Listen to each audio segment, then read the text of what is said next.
سلم دائما أبدا على حبيبك خير الخلق كلهم. نحمد ونصلي على رسوله الكريم. بسم اللہ الرحمن الرحیم. محترم ناظرین، السلام علیکم ورحمۃ اللہ وبرکاتہ. پروگرام ہماری بیٹھک کے ساتھ آپ کا میزبان حکیم سید زہیر احمد آپ کو خوش آمدید کہتا ہے. اس سے پہلے میں پروگرام کی باقاعدہ شروعات کروں، میں اپنے پینل سے آپ کا تعارف کروا دوں. آج ہمارے درمیان موجود ہیں جناب فیضان احمد صاحب. آپ بی ایس کر رہے ہیں کمپیوٹر سائنس میں کراچی یونیورسٹی سے. ان کے برابر میں بیٹھے ہیں جناب سجاد علی خان صاحب. آپ بھی بی ایس کر رہے ہیں کمپیوٹر سائنس میں دادا بھائی انسٹیٹیوٹ آف ہائر ایجوکیشن سے. اور ان کے برابر بیٹھے ہیں جناب حافظ عدنان صاحب. آپ بیچلرز کر رہے ہیں کراچی یونیورسٹی سے.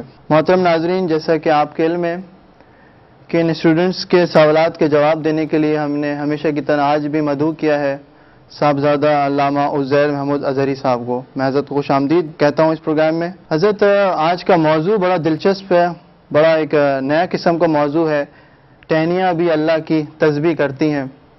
ابھی ہم لوگ آپ کے آنے سے پہلے کتاب پڑھ رہے تھے، ایک حدیث نظروں سے گزری کہ سرکار دو عالم صلی اللہ علیہ وسلم دو قبروں کے پاس سے گزر رہے تھے اور آپ صلی اللہ علیہ وسلم نے فرمایا کہ ان دونوں پہ عذاب ہو رہا ہے. تو روایت میں آتا ہے کہ آپ صلی اللہ علیہ وسلم نے کھجور کی ٹہنیاں منگوائیں اور اس کو توڑ کے ایک ایک قبر پہ لگا دی. حضرت، پوچھنا یہ ہے کہ اس کے کیا معنی ہیں اور یہ اس کی اوتھینٹیکیشن کیا ہے اس حدیث کی؟ آیا یہ اوتھینٹیکیٹڈ ہے یا نہیں؟ آپ ذرا اس پہ روشنی ڈالیے. الحمدللہ رب العالمین والصلاة والسلام علی سید الانبیاء والمرسلین وعلی آلہ واصحابہ اجمعین. السلام علیکم ورحمۃ اللہ وبرکاتہ.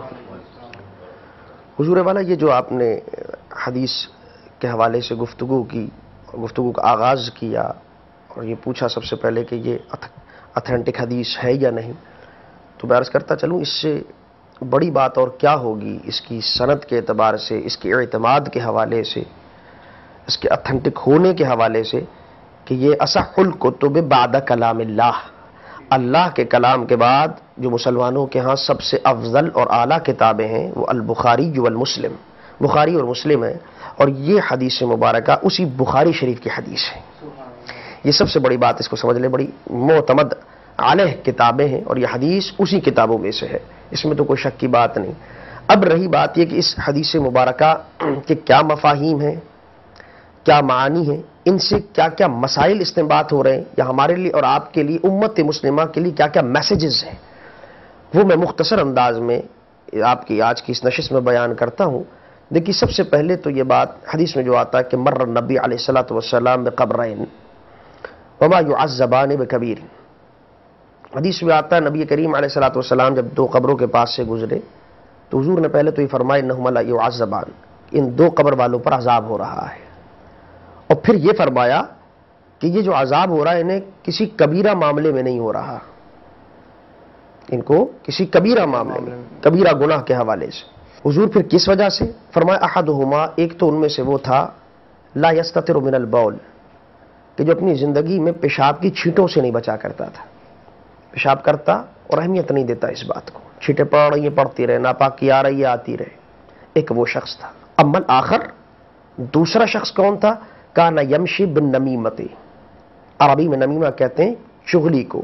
تو کہا دوسرا وہ شخص تھا جو اپنی حیات کے اندر، اپنی زندگی کے اندر چغلی کھاتا تھا، چغل خوری کیا کرتا تھا. یہ ان دونوں کے احوال تھے.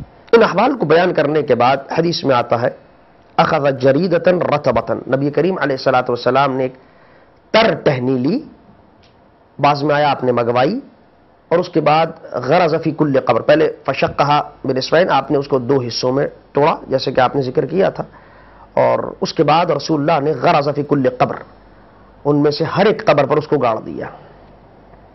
اب یہاں تک بات ختم نہیں ہوئی، بلکہ پھر صحابہ نے سوال کیا جو سرکار کے ساتھ تھے، حضور لما صنعت ھذا، یہ آپ نے ایسا کیوں کیا، اس میں حکمت کیا ہے، اس میں لاجک کیا ہے، اس میں ریزن کیا ہے، وجہ کیا ہے آپ کا ایسا کرنے کا، اس میں فعل کیا، اس سے نتیجہ نکل رہا ہے اس سے.